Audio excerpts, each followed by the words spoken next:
ఓం శాంతి. Murali date 6/3/2025. Murali సారాంశం. మధురమైన పిల్లలు, ఏ విధంగా ఆత్మలైన మీకు ఈ శరీరం రూపీ సింహాసనము లభించిందో అలాగే తండ్రి కూడా ఈ దాదా సింహాసనంపై విరాజమానమై ఉన్నారు.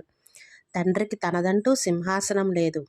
ప్రశ్న: ఏ పిల్లలకైతే ఈశ్వరీయ సంతానము అనే స్మృతి ఉంటుందో వారి గుర్తులు ఏమిటి?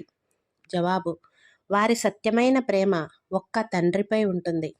ఈశ్వరీయ సంతానము ఎప్పుడూ కొట్లాడరు, గొడవ పడరు. వారికి ఎప్పుడూ చెడు దృష్టి ఉండదు. బ్రహ్మ కుమార కుమారీలుగా అనగా సోదర సోదరీలుగా అయినప్పుడు ఇక చెడు దృష్టి కలగడానికి వీలు లేదు. పాట: ఆకాశ సింహాసనాన్ని వదిలిరా. अच्छा मीठे मीठे सिकिल दे बच्चों प्रति माता पिता बाप दादा का याद प्यार गुड मॉर्निंग और नमस्ते. हम रूहानी बच्चों की रूहानी बाप दादा को याद प्यार गुड मॉर्निंग और नमस्ते. ధారణ కోసం ఫస్ట్ పాయింట్: మీపై మీరే దయ చూపించుకోవాలి. మీ దృష్టిని చాలా మంచిగా పవిత్రంగా ఉంచుకోవాలి. ఈశ్వరుడు మనుష్యుల నుండి దేవతలుగా తయారు చేసేందుకు దత్తత తీసుకున్నారు. అందుకే పతితంగా అయ్యే ఆలోచన కూడా ఎప్పుడూ రాకూడదు. సెకండ్ పాయింట్: సంపూర్ణ కర్మాతీత అవస్థను ప్రాప్తి చేసుకునేందుకు సదా ఉపరామంగా ఉండే అభ్యాసం చేయాలి. ఈ ప్రపంచంలో అన్నీ చూస్తూ కూడా చూడకూడదు. ఈ అభ్యాసంతోనే అవస్థను ఏకరసముగా తయారు చేసుకోవాలి.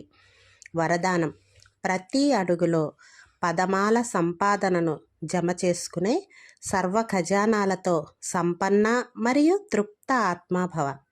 ఏ పిల్లలైతే తండ్రి స్మృతిలో ఉంటూ ప్రతి అడుగు వేస్తారో వారు అడుగడుగులోనూ పదమాల సంపాదనను జమ చేసుకుంటారు. ఈ సంగమంలోనే పదమాల సంపాదన యొక్క గని లభిస్తుంది. సంగమ యుగము జమ చేసుకునే యుగం. ఇప్పుడు ఎంత జమ చేసుకోవాలనుకుంటే అంత చేసుకోవచ్చు. ఒక్క అడుగు కూడా అనగా ఒక్క క్షణం కూడా జమ అవ్వకుండా పోకూడదు, అనగా వ్యర్థం అవ్వకూడదు. సదా ఖజానా నిండుగా ఉండాలి.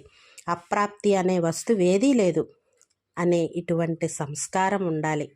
ఎప్పుడైతే ఈ సమయంలో ఈ విధంగా తృప్తిగా మరియు సంపన్న ఆత్మగా అవుతారో అప్పుడు భవిష్యత్తులో తరగని ఖజానాలకు యజమానిగా అవుతారు. స్లోగన్: ఏ విషయంలోనైనా అప్సెట్ అయ్యేందుకు బదులుగా నాలెడ్జ్ఫుల్ అనే సీట్పై సెట్ అయ్యి ఉండండి. అచ్చా. ఓం శాంతి.